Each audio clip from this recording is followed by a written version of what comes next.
On New Year's Eve, I unexpectedly received a video call from myself in a parallel timeline, myself from 8 years ago. Her eyes were shining on the screen. Oscar confessed to me today. He said he's going to fill a whole courtyard with the flowers I love, spend every New Year's Eve with me, and spoil me like a little girl forever.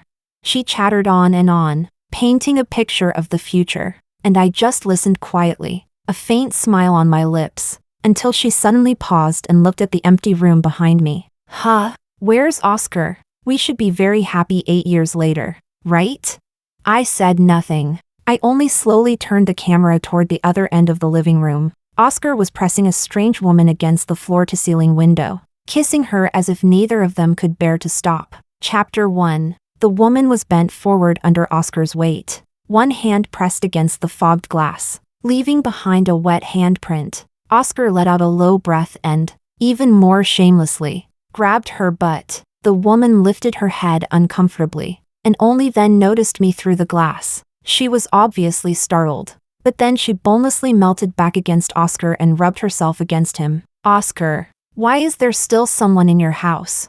Oscar didn't care in the slightest. He even took advantage of the way she had tilted her head up and kissed her deeply. In the middle of it, he opened his eyes and looked at me, his gaze full of cold amusement. Don't mind her, she won't care, right? Care?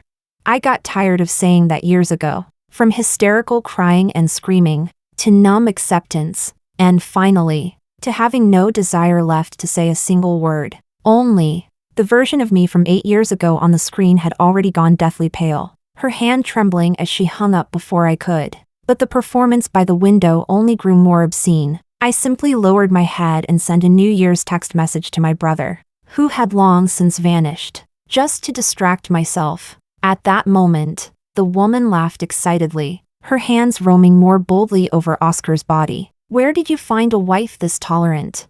Then they tangled together, coats, tie, stockings, scattering all the way across the stairs. Faced with a scene like this, I had long since gotten used to this kind of erotic film being staged regularly in this freezing villa. I couldn't even be bothered to lift my eyelids anymore. By the time the Spring Festival Gala's comedy sketch had become so awkward it was putting me to sleep.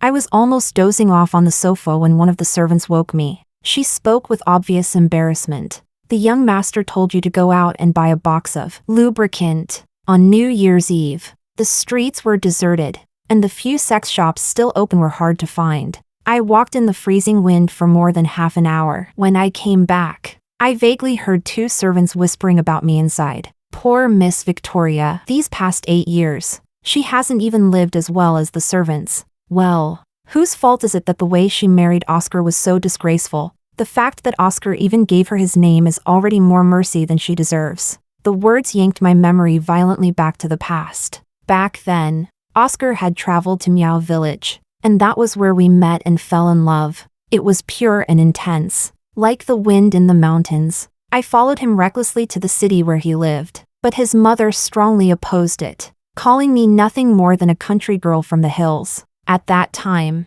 Oscar held my hand tightly and said, "Don't be afraid, I'll make my mom accept us." Later, my brother, who had never gambled in the Meow Village, suddenly ended up owing an enormous gambling debt. With nowhere left to turn, he listened to a suggestion from God knows who. If he sent me to Oscar's bed, and turned it into a done deal, Oscar's family would have to marry me to save face, and the debt would be repaid too. My brother drugged both me and Oscar. After that night of chaos, the way Oscar looked at me changed from the tenderness and love he once had into cold disgust. He married me, and then threw me a check. Remember this. This money is a debt you owe me. What should have been a beautiful dream of 2 people in love turned into a marriage born from what he believed was a conspiracy, one where my brother and I had joined forces to trap him. It wasn't as if I had never brought up divorce. Every time I barely started to say it, he would sneer coldly. You want a divorce? Fine, pay back those $50 million with interest. Otherwise,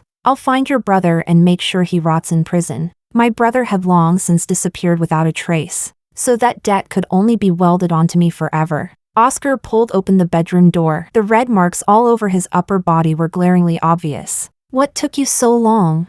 He snatched the box from my hand, the sharp plastic edge scraping across my cheek and leaving a stinging pain. She's too tight down there. I couldn't wait. From the corner of my eye, I caught sight of the naked figure lying on the bed inside the room. My stomach turned violently. I turned and tried to flee, but behind me, he asked in a mocking tone, "Why not stay and join us?" I finally couldn't hold myself together any longer. Hugging the toilet, I vomited until the world spun around me. When I video called my younger self from 8 years ago again, I asked, "Do you think he still loves us?" She cried, yet still found it impossible to believe. How could he become like this? He clearly said he would only ever love me. I knew that without having lived through the despair of these years herself, she could never truly understand just from words alone. Maybe she would still make excuses for him, just like I once did, believing it was only a temporary misunderstanding. I didn't blame her. Instead, I invited her to keep watching. Chapter 2. On the first day of the Lunar New Year, when I woke up, the woman from last night was already gone, but she had still left a pair of panties on the sofa. Oscar followed my gaze and suddenly wrapped an arm around my waist, pulling me close. "What? Jealous?" He lowered his head, trying to kiss me, but I almost instinctively dodged him. The tiny bit of tenderness that had finally appeared in his eyes quickly turned into mockery. "There it is again, that half-dead look on your face. The only time you ever sounded like a real person was the night you drugged me and climbed into my bed." His words stabbed straight into my heart, and shame spread through me like wildfire. But he only shoved me away coldly. "That's enough. It's the first day of the new year. We have to go back to the old house to pay New Year's respects to my mother." Oscar's mother was the person I least wanted to face. From beginning to end, all these years, the way she looked at me was always the same, as if she were looking at something filthy. And yet this time, she didn't even look at me at all. She stayed on the sofa, chatting happily with the woman who had been in Oscar's arms last night. So that was Ava, the woman Oscar had originally been meant to marry in a family alliance. His mother patted Ava's hand, her eyes full of approval. "Good girl. If it weren't for that damned little bitch back then, you would have been our daughter-in-law long ago." Oscar walked over too, smiling in that playful, unreadable way. "Mom, I'm already married. What's the point of saying all this now? If you like her, just have her come spend more time with you. Then what identity should I use when I come? Should I call you Big Brother?" Ava smiled sweetly, all innocence and charm, but that word, Big Brother, had drifted in broken fragments through their indulgence last night, tormenting me for hours. Now, the three of them smiled at one another as if they were the real family, and I stood awkwardly at the edge, like some out-of-place outsider. At dinner, just because Ava said, "I want beef," Madam had the kitchen prepare an entire table full of beef dishes. But among us Meow people, there is a tradition against eating beef. We are not even allowed to touch it. When she saw that I still hadn't picked up my chopsticks, Madam finally turned her gaze to me, full of irritation. "What are you standing there for? Eat. You're so damn fussy. In this house, you should adapt to local customs. Do you understand?"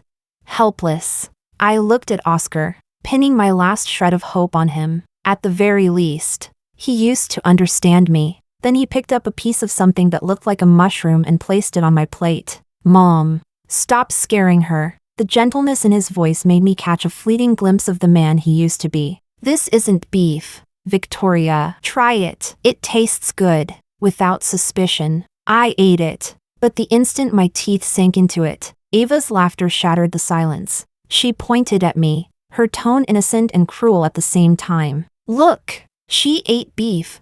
I told you, there's no such thing as religious taboo. It's all just an excuse. She's only pretending to be above everyone else." Oscar had lied to me. I stumbled toward the bathroom and shoved my fingers down my throat. I wanted to throw up that piece of meat I had just swallowed, along with every humiliation and betrayal I had swallowed over the years. My vision blurred with involuntary tears. And once again I video called the version of myself from 8 years ago. This time, she stayed silent for a very, very long time. Only then did she start recalling how, by the clear stream in Meow Village, he had looked at me with eyes bright as stars and said, "Victoria." I looked it up in advance. "Your Meow people don't eat beef, right? Once we're together, I'll do it with you. I won't touch it either." But what about now? The me on the other end of the screen looked even more devastated than I did. This isn't what I wanted," she cried until her voice went hoarse, repeating over and over. "It hurts so much. Does it hurt?" But I was already used to it. I could no longer squeeze out a single tear. Chapter 3. Oscar disappeared again for several days in a row. While I was spacing out at my phone all day, I unexpectedly received a message from my brother, asking to meet me. That message was like a beam of light in the dark, making me think he had come to take me out of the swamp. But reality was cruel. My brother grabbed my hand, trembling. "Victoria, I'm sorry. I think I got set up. They're demanding 30 million from me now, or they'll kill me." My hope shattered in an instant, replaced by an even deeper helplessness. The previous 50 million had already nailed me to a pillar of shame, selling myself for money and being tortured by it day and night. Now how was I supposed to ask Oscar for more? Just when I was lost and at a complete loss, the 2 lines on the pregnancy test felt like some absurd joke the world was playing on me. At last, Oscar came home. 30 million in exchange for a child. Is that a good deal? My voice was so calm that even I found it strange. His pupils shrank sharply. The next second, he grabbed me by the throat and slammed me hard against the wall. The feeling of suffocation hit instantly. His eyes were filled with surging rage and hatred he couldn't hide.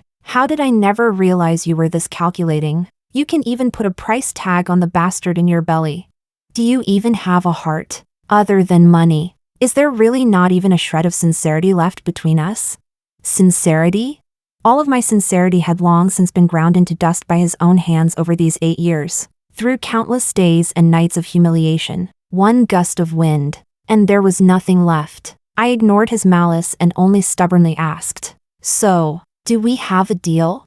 At last, my attitude completely enraged him. He flung me onto the bed and started tearing at my clothes without restraint. "Oscar, I'm pregnant. Not now." As I struggled desperately, he pulled out a bank card and threw it in my face. "Fine. I'm buying this kid's life."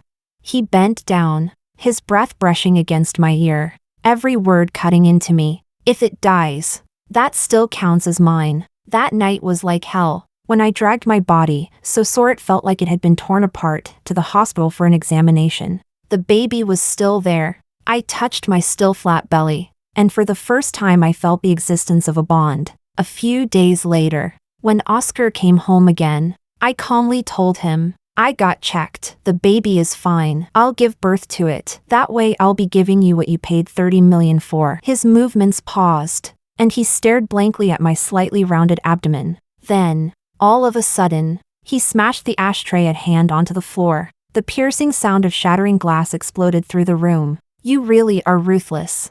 He didn't even glance at my feet, cut open by the shards, before turning around and slamming the door behind him. That night, I once again called the version of myself from 8 years ago. "I don't want the rest of my life to go on like this." She shook her head, her voice broken. "I don't want my baby to be born into a home filled with nothing but humiliation. I don't want that." Listening to her repeat those words again and again, I suddenly felt that maybe everything could still be changed. Only a few days after the 30 million had been transferred, my brother asked to see me again. This time, he cried as he kept slapping himself. "Little sister, I'm not human. I owe another 10 million. I swear. This is the last time." I stared at him blankly, unable to think of any reason left I could use to beg Oscar. I could only wait for him to come home again, then kneel in front of him. "Give me another 10 million. I'll do anything you want." Oscar kicked me away, then suddenly laughed. "Which part of you is still worth 10 million? Chapter 4. Watching his back as he slammed the door and left again, I knew that, as far as he was concerned, he had probably already done more than enough for me. But then my brother sent me another video of several men pinning him to the ground and beating him. I had no choice but to call Oscar again and again, begging him, "Please, I'll even die for you if that's what you want." And then I listened the entire night to the sounds of him and Ava together, without getting a single response. By dawn, when I finally found my brother again, he was already lying on the ground, covered in blood. With the last of his strength, he grabbed my hand. "Little sister, I'm sorry." Back then, I should have stopped you from being with him. I froze, listening. Only yesterday did I find out. It was Oscar's family who tricked me into gambling. It was all a setup. Every single time. All of it. Even the plan to force the marriage. That was their idea too. I understood every word. But put together, they were unbearably cruel. Oscar's family? Then what exactly were all these 8 years of suffering I had endured supposed to mean? Was it because I was stupid? Or because I deserved it? I didn't even have time to fully process that devastating truth. The doctor informed me that my brother was suffering from multiple organ failure and was in critical condition. And then, a deeper despair crushed the first. Just as I was crying and begging the doctor to save my brother no matter what, Oscar appeared at the hospital, his arm around Ava, who had accidentally hurt her waist in bed last night. Oscar! All the hatred I had bottled up for so long exploded at once. Like a madwoman, I charged at him, grabbed his collar, and started screaming hysterically. It was you! Your family set my brother up, wasn't it? Oscar was stunned for a moment, then frowned. What nonsense are you talking about? I'd never stooped to something that low. I pointed at my brother on the hospital bed, hanging by a thread, my fingertips trembling. Oscar, stop pretending. What is there that you wouldn't do? You toyed with my brother and me like we were nothing. Are you satisfied now? Oscar's expression darkened, and his gaze turned completely cold. Victoria, remember this. You brought this on yourself. He tilted his chin toward the doctor beside him. Transfer every doctor in this hospital to treat Miss Ava's waist. As for certain half-dead people, there's no need to waste medical resources on them. One doctor after another ignored my screams and pleas and removed every tube and machine from my brother's body. Very soon, my brother's body gave one final convulsion, and then went still. I collapsed to the floor, crying until I had no strength left. And as I watched Oscar leave with Ava in his arms, I said, Oscar, if I had the chance to do it all over again, I would never make the same mistake twice. A sharp pain tore through my lower abdomen, and a warm rush of liquid poured down. Before losing consciousness, I made one last call to the version of myself from 8 years ago. Leave him. My voice carried the kind of despair that comes right before death. We can live again. She bit down hard on her lip and finally nodded. Okay, perhaps because of the last shred of conscience left in him. Or perhaps because he remembered that Victoria had lost her brother and her child. Oscar came home unusually early. The moment he pushed open the door, a strange emptiness hit him in the face, though he still hadn't thought through what exactly was missing. Just then, a servant brought him a cup of coffee. He took a sip, then spat it out, frowning. It tastes wrong. Tell Victoria to make another one. The servant looked baffled. Victoria? Sir. Which Victoria? Something in Oscar's chest tightened for no clear reason, and he replied impatiently, My wife. Victoria.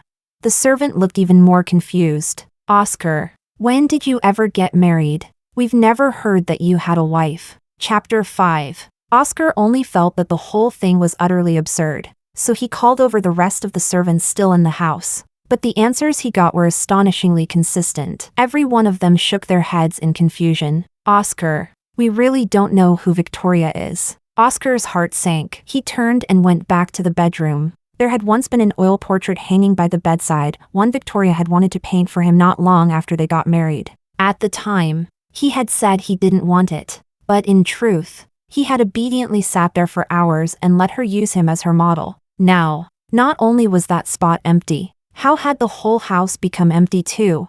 And even his heart. In an instant, the thought Victoria must have run away from home because she was angry filled his mind. But where could she possibly go?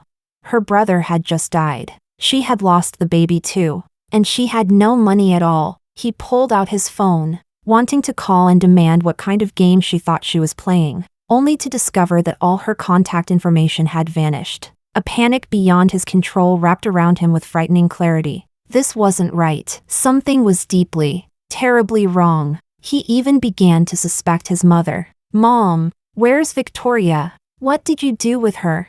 Only after a long pause did his mother seem to understand, but her expression was still full of disdain. You broke up with her 8 years ago. Why are you thinking about her now? Broke up? Oscar's pupils contracted sharply. as if he had just heard the most unbelievable nonsense. "Mom, what are you talking about? We've been married for 8 years.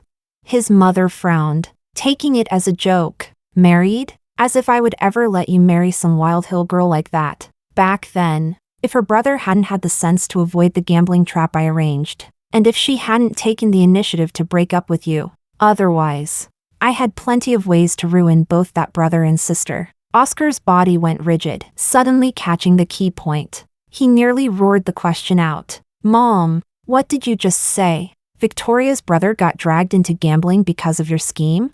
His mother was startled, only then realizing she had let it slip. "Yes, I set it up." "So what? You've been broken up for 8 years already. What's the point of bringing this up now?"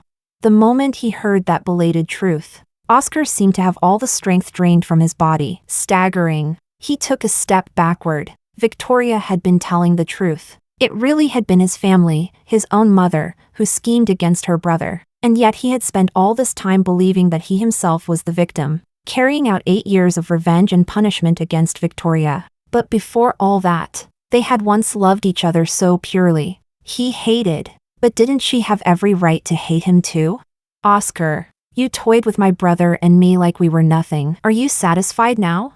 Her hoarse cries, her despairing eyes, the shocking pool of blood beneath her, they came back like arrows released from the bow, stabbing viciously into his heart. At once, his head throbbed as if it were about to split open, and fragments of unfamiliar memories surged into his mind. Victoria, her gaze resolute. "Oscar, this is where we end." Him, begging bitterly, "Why, Victoria? What did I do wrong?" Him, going back to the Meow Village again and again, from furious accusations. "How could you be this heartless? Don't you love me anymore?" To the 8 years without her. "No, that's not how it was. Victoria, Victoria."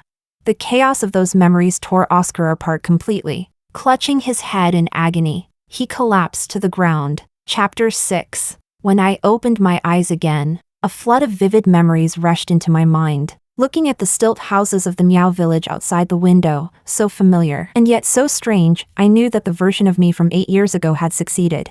She really had changed the course of fate. She had created a completely new future for us, one with no Oscar in it. While I was still in a daze, Sam leaned down and pressed a kiss to my forehead. "Victoria, time to get up and have breakfast." That sudden intimacy made me pause, but the memories that surged into my mind immediately soothed that tiny sense of unfamiliarity. Those memories told me that 8 years ago, I had successfully stopped my brother from falling into the gambling trap again. After that, although I chose to break up with Oscar, I went through a long period of withdrawal. The pain, the confusion, the hollow feeling in my chest in the dead of night, and Oscar's repeated attempts to cling to me. He chased me all the way back to the Meow Village, his eyes red as he asked, "Victoria, what exactly is wrong with me? I can change. Can't we not break up?" But I knew that if I turned back, all that awaited us was history repeating itself, the endless humiliation and despair of that future. So I deleted every way he had to contact me. Did it hurt?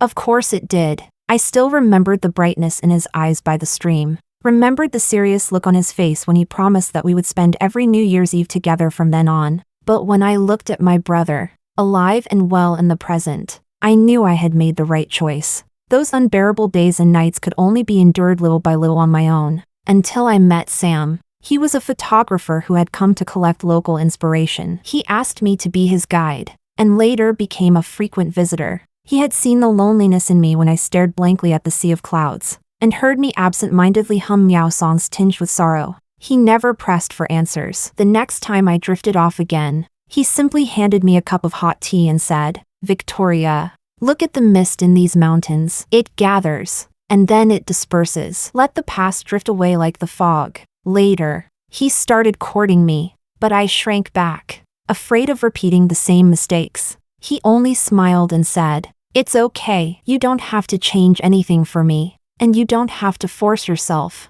He moved his studio from the city to near the Meow Village, and because he knew how deeply I loved this land, he even helped me open a travel company. It was his sincerity and patience that brought us together. Thinking of all these new memories, tears rolled down my face. Wife, Why are you crying?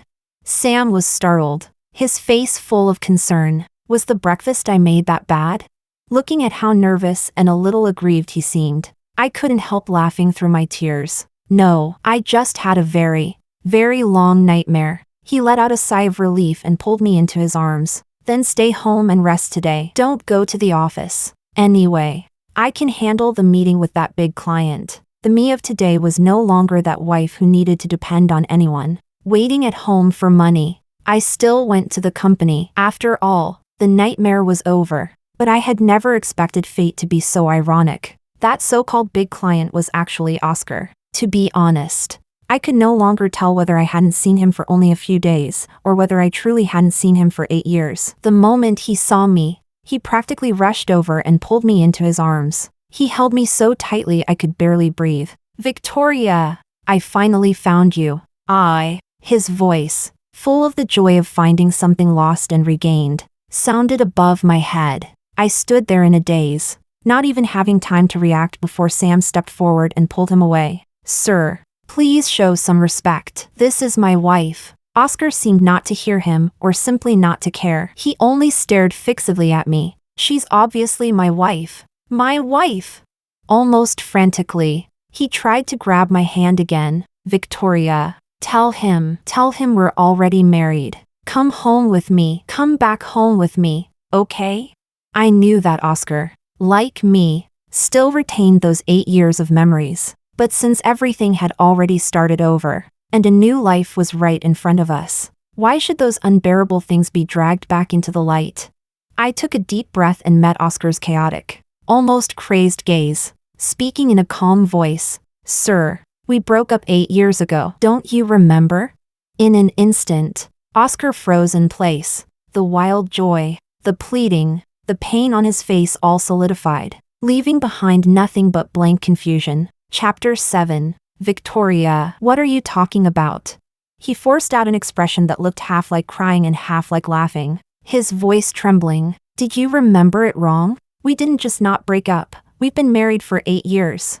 I'm sorry, Victoria. I know I'm trash. I hurt you. He spoke incoherently, desperately trying to awaken something. Do you remember? In our first year of marriage, you secretly learned how to cook swansai fish for me in the kitchen, and when my stomach problems flared up, you would boil those special meow medicinal herbs for me. And also, he deliberately avoided every unbearable memory, as if not mentioning them could make the hurt disappear. But what he overlooked was that everything he listed was simply the one-sided devotion I had given him, until his voice choked with emotion, heavy with pain and regret. And he got as far as saying, the day your brother died, at the hospital.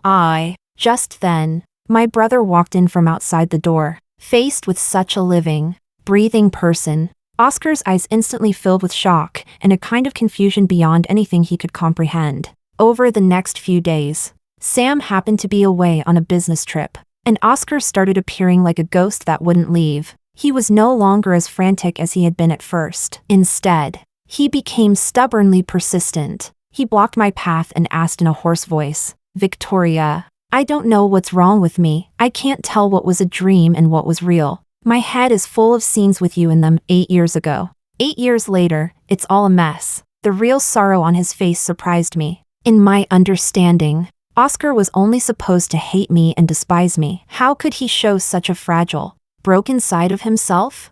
Then one day, he saw a painting on the wall in my company. Its style was very similar to the portrait I had once painted for him. He grabbed my wrist, suddenly emotional. Victoria, do you remember everything? From beginning to end?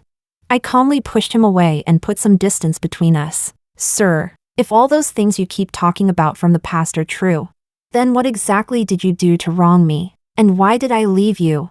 It was as if the question had gripped him by the throat. He couldn't say a single word. After all, those bloody truths were things he had deliberately ignored and buried. How could he possibly bring them up again? After that day, Oscar stopped chasing after me, asking whether I remembered. He slipped into the tour groups I led. He slipped into the village festivals and celebrations. He would rush to help me carry the guests' luggage. While I was explaining things, he would hand me a bottle of water. Even when the road was slippery, he would instinctively reach out to support me. How ridiculous. What meaning did any of this have now? Did he really think that with this cheap show of false tenderness, he could smooth over everything that had happened and make me walk the same road again? No, absolutely not. I believed that as long as I stayed firm enough, the course of fate would be completely changed. Until that afternoon, when my brother came to find me, his face deathly pale, and said the words that felt like a nightmare repeating itself. Victoria, I'm sorry. I think I've been set up. I owe 50 million. In an instant, endless cold swept through my whole body again. A despair that felt almost fated made me see, in a daze, that helpless, lowly version of myself again, desperately begging for help. I staggered backward and fell into a warm, steady embrace. Sam had returned from his business trip. His voice carried a reassuring strength. Victoria, don't be afraid. I'm here. Feeling the warmth from his arms, I suddenly came back to myself. I was no longer that Victoria who only knew how to cry and silently endure. So when Oscar blocked me downstairs outside the company again, holding up a box of osmanthus cakes I used to love, and said ingratiatingly, Victoria, I've thought it through. Whether or not you remember those 8 years, I still want to court you again. I didn't just knock the box of cakes out of his hand. I slapped him. Oscar, you disgust me. Chapter 8. After that slap, not only did Oscar not fly into a rage, he actually became emotional. Victoria, you hit me? Did you remember everything? A look of almost ecstatic joy appeared on his face, as if that slap were not disgust, but proof that the past had really existed. But all I felt was absurdity and nausea. Yes, I never forgot the hurt you caused me. I wish I could have stayed as far away from you as possible. I stepped closer and stared into his suddenly constricted pupils, but in the end I still couldn't escape it. While pretending to act all devoted to me, you were also setting my brother up to fall into that 50 million debt again. Oscar, are you really that pathetic? The color slowly drained from Oscar's face. Victoria, listen to me. It wasn't me. Really, it wasn't me. He kept shaking his head, stumbling over his words as he tried to explain. I only found out recently too. It was all my mother. She did it. Believe me, we were really in love before. I never wanted things to turn out the way they did later. By the end, not only was his voice choked with emotion, even his eyes were filled with genuine panic and confusion. But even if it really wasn't him, so what? The harm he had done to me, and that child who left before ever being born, had all really happened. Looking at him again, he was already crying so hard his shoulders were trembling. This was probably only the second time I had ever seen him cry. The first time was in that parallel world that had already disappeared. When I had decided to leave the Meow village and go to his city, he had held me with reddened eyes and said, Victoria, trust me, I'll never make you regret this. Those tears had been burning hot, carrying all the sincerity of a young man. The tears now only felt ironic. Was it your mother who forced you to distrust me and hurt me too? Oscar, stop trying to excuse yourself. Belated devotion is cheaper than dirt. But Oscar barely seemed to hear what I said. He just kept repeating, don't be like this. It was all my mother. She's the one who kept ruining us. She's the one who made us break up. After that day, I thought Oscar would finally give up and disappear for good. But a few days later, he actually dragged his mother to me, half pulling, half forcing her along. Mom, tell Victoria the truth right now. Oscar's eyes were wild, and he was nearly hysterical as he forced the issue. You were the one who set Victoria's brother up. You were the one who arranged one gambling trap after another and drove them into a dead end. You were the one who had her brother killed too. Say it! His mother was so frightened by his almost deranged state that even her voice shook. Yes, 8 years ago, I did tamper with things. And a few days ago it was me too. But I only did those 2 things. When did I ever have her brother killed? I watched the 2 of them turning on each other like dogs tearing each other apart. My eyes cold. In my heart, I knew that in this timeline, she had indeed only done those things. But in that vanished timeline, in that hell I had personally lived through, she could never be absolved. I don't care about any of that. Oscar glared at his mother, then turned to me with something almost like pleading in his eyes. After several back and forth glances, His emotions completely snapped. Mom, get on your knees and apologize to Victoria. As long as you apologize, Victoria and I can make up. We can go back to how we used to be. His mother looked at her son's crazed state and finally burst into tears. I was wrong, okay? Come home with me. I'll find a doctor for you. I'm not asking you to apologize to me, but to Victoria. Oscar suddenly roared, grabbed his mother by the arm, and tried to force her down at my feet. Chapter 9. At that moment, Sam appeared and knocked him unconscious from behind. The world fell silent in an instant. In the darkening dusk, the only sound left was the muffled sobbing of Oscar's mother. The next time I heard news about Oscar was a year later. Sam was accompanying me to the hospital for a prenatal checkup, and when we passed the psychiatric ward, we overheard two nurses talking. That rich young master, before he was admitted.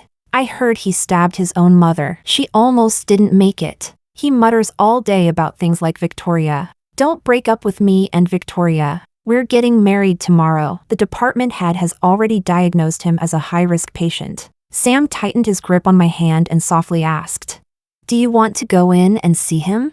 I shook my head. There didn't seem to be any need, so I refused. Honestly, I couldn't say I was surprised by the ending Oscar and his mother had come to, nor could I say it felt especially satisfying. What I felt more than anything was sorrow. A parallel timeline had clearly given us a chance to live again, a chance to completely miss each other and start over. Yet he insisted on trapping himself in regret, letting fragments of memory torture him day and night. If that was how he wanted to atone, then so be it. Later, I got a call from the hospital telling me to come and handle Oscar's funeral arrangements. At first, I wanted to refuse, but the hospital told me that I was the only emergency contact he had left. I held the phone and stood there in a daze for a long time. In the end, I went. In the morgue, he lay there with a peaceful expression, even carrying a trace of the ease of someone finally released. As I looked at him, I couldn't quite describe what I felt. A doctor handed me a USB drive and said it contained the surveillance footage from his hospital room, something I might want to see.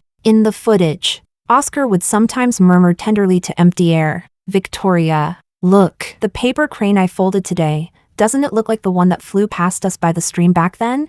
At other times, he would suddenly break down emotionally, kneeling before a cold wall, crying and begging in repentance. "Victoria, I was wrong. What if I cut out my heart and show it to you? Please, just look at me once." More often, he curled up in the corner, using his fingernails to scratch the same word over and over into the wall. Victoria. That day, he was unusually calm. He slowly walked beneath the surveillance camera and stared at it for a long time, as if he could see through the screen and look directly at me. At last, he smiled. The smile was clean and carried the youthful spirit I remembered. He said, "Victoria, you've changed. You're not the Victoria in my memories anymore. I'm going to find her." Then he went back to the bed, lay down quietly, and never got up again. After watching the footage, tears rolled down my face. Not for love, not for the dead, but for two souls in two parallel worlds who had once truly loved each other,